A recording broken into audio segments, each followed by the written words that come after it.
saya Nur Laila dengan NIM 1112035. Di sini saya akan menjelaskan tentang proses seleksi. Nah, kalian pernah nggak sih mikir gimana ya caranya perusahaan bisa dapat kandidat terbaik dari banyaknya pelamar? Nah, itu semua lewat yang namanya proses seleksi. Yuk kita bahas bareng-bareng. Apa itu proses seleksi? Proses seleksi adalah sebuah cara untuk perusahaan memilih kandidat terbaik dari sekian banyak pelamar. Nggak cuma lihat dari skill aja, tapi juga dari kecocokan dan budaya kerja di perusahaan. Jadi, bukan hanya sekedar pinter, tapi juga nyambung sama gaya dan nilai-nilai perusahaan. Biasanya, proses seleksi bakal melewati beberapa tahapan. Yang pertama itu pelamaran, di mana pelamar bakal ngirim CV, surat lamaran, dan dokumen melalui email, job fair, atau portal kerja.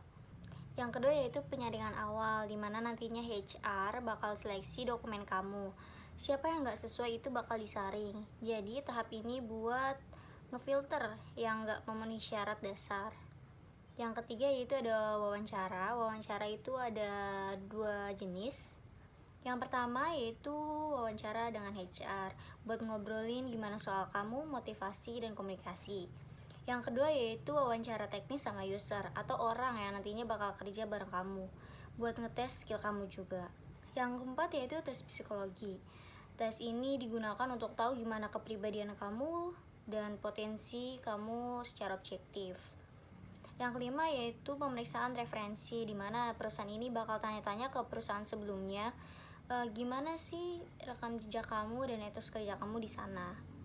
Yang keenam yaitu keputusan akhir. Tim HR dan user bakal diskusi dan pilih siapa yang paling cocok buat di posisi itu. Kenapa sih proses ini penting? Kalau asal pilih, bisa-bisa kamu nantinya nggak cocok sama kerjaan dan budaya perusahaan. Dan akhirnya kerja jadi nggak maksimal dan bahkan keluar cepat. Makanya proses seleksi ini penting buat dapat orang yang pas, betah, dan bisa kerja dengan baik. Selain tahapan, ada juga metode seleksi yang dipakai, antara lain dari yang pertama yaitu tes pengetahuan. Misalnya itu kayak tes bahasa Inggris atau aturan perusahaan. Yang kedua yaitu tes keterampilan. Contohnya kayak tes mengetik, coding, dan presentasi. Yang ketiga yaitu tes psikologi, yaitu untuk melihat kepribadian atau kemampuan berpikir.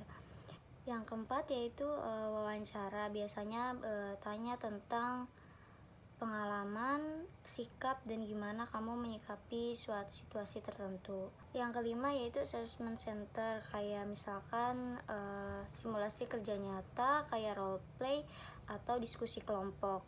Yang keenam yaitu pemeriksaan referensi, kayak cek validasi info dari pihak ketiga. Selanjutnya ada peran HR dan user. HR biasanya yang menyusun proses screening awal dan wawancara HR. Sedangkan user nantinya bakal kerja bareng kamu yang wawancara teknis dan kasih masukan soal kemampuan kamu. Contoh studi kasus singkatnya, misalnya nih PT Kreatif lagi butuh marketing spesialis.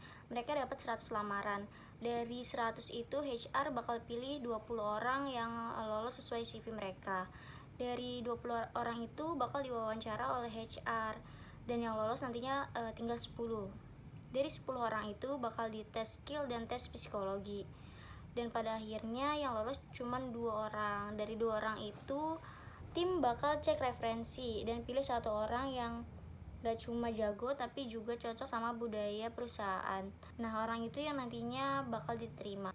Kadang ada tantangan juga dalam proses seleksi, misalnya yang pertama yaitu informasi yang gak lengkap atau dilebih-lebihkan di CV. Yang kedua, bias dari wawancara, misalnya suka sama orang yang mirip dia. Yang ketiga yaitu waktu yang mepet dan bikin proses jadi buru-buru. Yang keempat yaitu kadang nilai dan budaya perusahaan diabaikan, padahal itu sangat penting.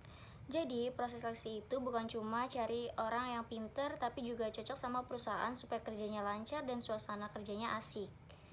Semoga penjelasan ini bikin kalian makin paham dan siap kalau suatu saat kalian ikut proses seleksi kerja. Terima kasih sudah menonton sampai akhir.